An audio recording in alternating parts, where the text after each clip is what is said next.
హైదరాబాద్లోని గగన్ పహాడ్ పాత ఇళ్ల గురించి వస్తున్న హారర్ స్టోరీస్ నిజమేనా? అక్కడ నిజంగానే దెయ్యాలు ఉన్నాయా?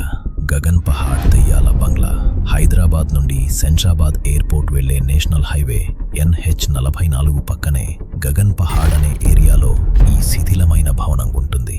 హైవే పక్కనే ఉన్నప్పటికీ ఈ బంగ్లా చుట్టూ దట్టమైన పిచ్చి మొక్కలు, చెట్లు పెరిగిపోయి చాలా భయంకరంగా కనిపిస్తుంది. రాత్రిపూట ఆ ఇళ్ల వైపు వెళ్తే ఎవరో ఏడుస్తున్నట్టు శబ్దాలు వస్తాయని, రాత్రిపూట లోపల వింతైన ఎరుపు లేదా పసుపు రంగు వెలుగులు, వింత నీడలు కనిపిస్తాయని లోకల్గా ఎన్నో కథలు ప్రచారంలో ఉన్నాయి. అసలు నిజం దీని వెనుక ఉన్నది దెయ్యాల కథ కాదు, ఒక గుండె తరుక్కుపోయే నిజమైన విషాదం.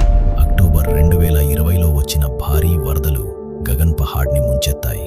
ఆ రాత్రి ఒకే కుటుంబానికి చెందిన 8 మంది, అందులో 3 చిన్న పిల్లలతో సహా వరద ఉధృతికి కొట్టుకుపోయారు.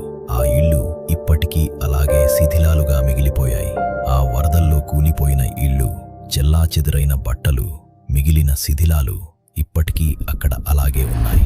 ఆ నిశ్శబ్దం, ఆ ప్రాంతంలో జరిగిన ప్రాణ నష్టం వల్ల అక్కడ ఒక రకమైన భయంకరమైన వాతావరణం ఏర్పడింది. అందుకే జనం దీన్ని దెయ్యాల కథగా మార్చేశారు. నిజం ఏంటి?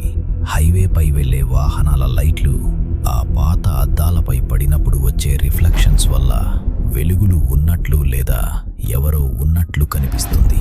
బిల్డింగ్ లోపల చాలా గదులు, కిటికీలు ఖాళీగా ఉండటం వల్ల గాలి ప్రవహించేటప్పుడు వచ్చే ఈలల వంటి శబ్దాలు ఏడుపుల్లా వినిపిస్తాయి. ప్రస్తుత పరిస్థితి, భవనం ఇప్పుడు చాలా బలహీనపడిపోయింది. లోపలికి వెళ్లడం ప్రాణాపాయం. పారానార్మల్ ఇన్వెస్టిగేటర్లు మరియు కుతూహలం ఉన్న యువకులు లోపలికి వెళ్లకుండా పోలీసులు తరచుగా అక్కడ పెట్రోలింగ్ నిర్వహిస్తుంటారు. బంగ్లా చూడటానికి చాలా భయంకరంగా ఉండటంతో కొన్ని చిన్న హర్రర్ సినిమాల షూటింగ్స్ కూడా ఇక్కడ జరిగాయి.